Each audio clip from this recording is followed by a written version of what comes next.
Hi everyone, I hope you're well and you're happy. So in this video, there's no drilling, there's no building. What I'm going to do is just to show you just a different technique on painting. So a technique on how you can get a distressed look on a final project that you're currently doing. So this is one of my latest favorite painting techniques that I've been using and trying to experiment on. So I'm going to just show you the step-by-step procedure and what to follow. So always note that this is a freehand exercise. By freehand I mean my project will never be like my neighbors or yours, so it's always different in how it comes out, but the technique is always the same.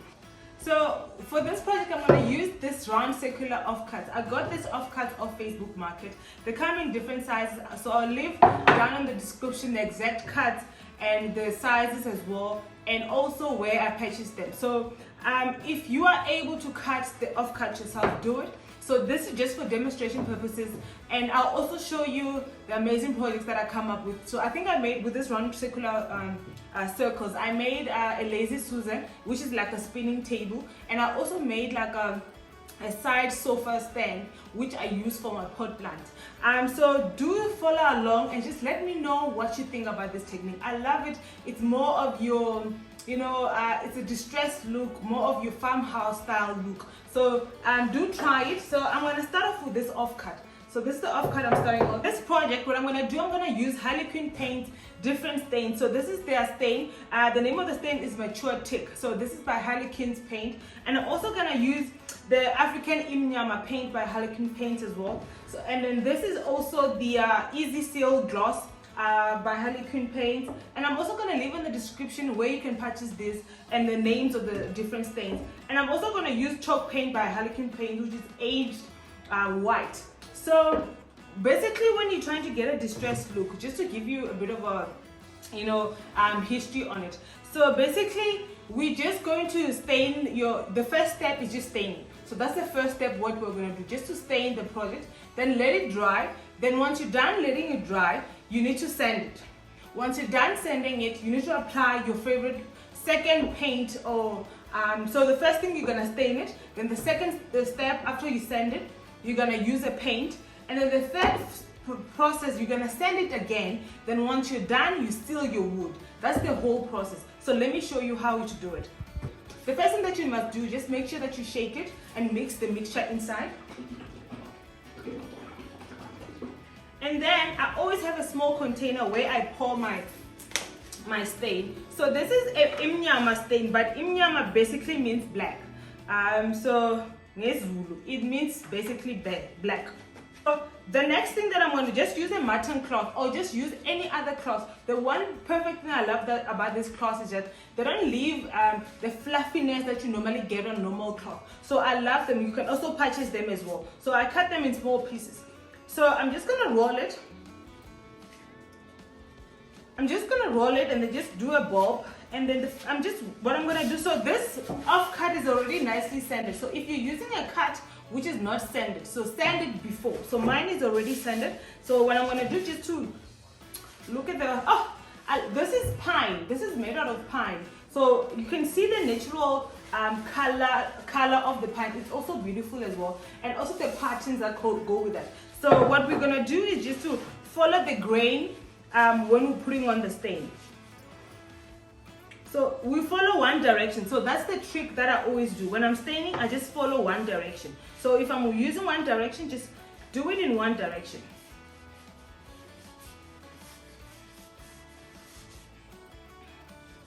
So just always go around and just do it in one similar direction.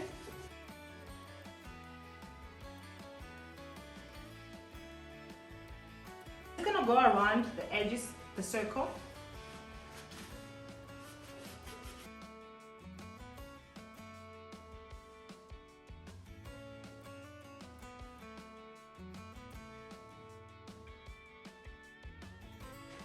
So I'm all done with this. So we're gonna wait for this to dry nicely. So you can see, if you can see closely, like the perfection of how beautiful how the pine is showing. So it's beautiful how it's showing. So I'm gonna just show you different variations.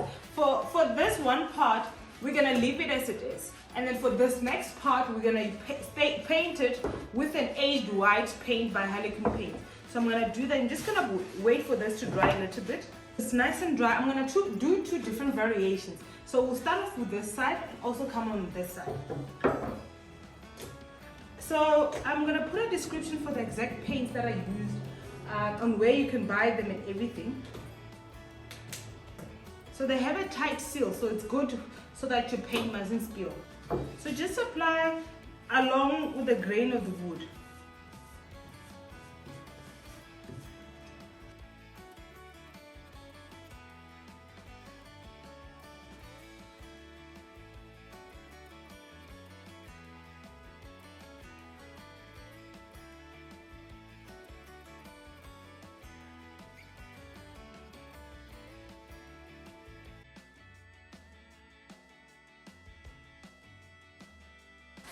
So you have two options. Then we're moving on to the next step. So we have two options.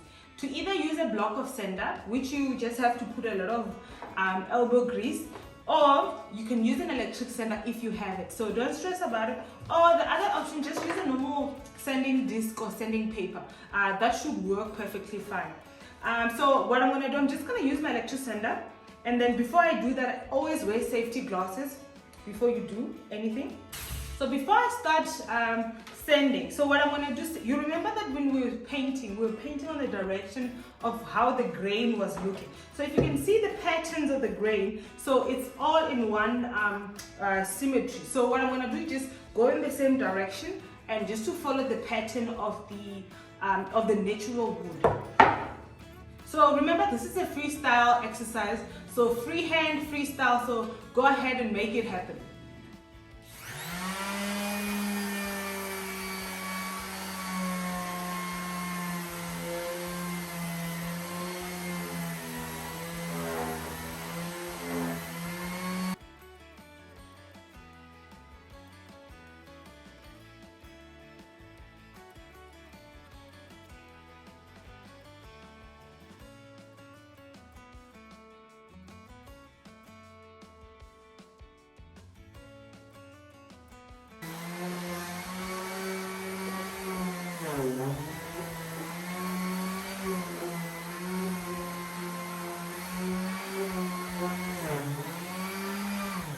Next thing that you do, once you're done sanding, just clean up the surface and clean up your table as well.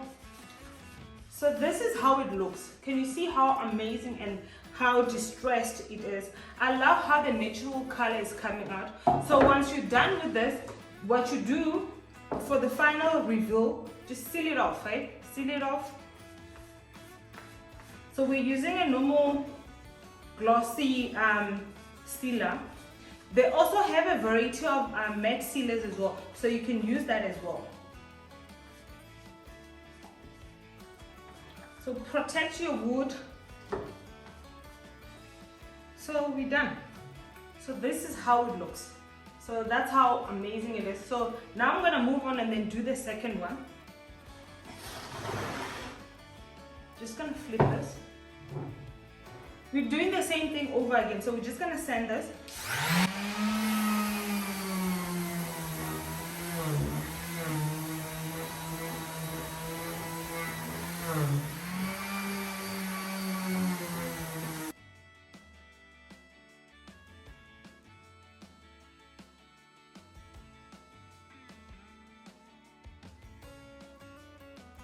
But I'm gonna do the same thing, and just to seal it on top, let me just scoop a bit on here. Yeah, there we go. And then just to seal the final project,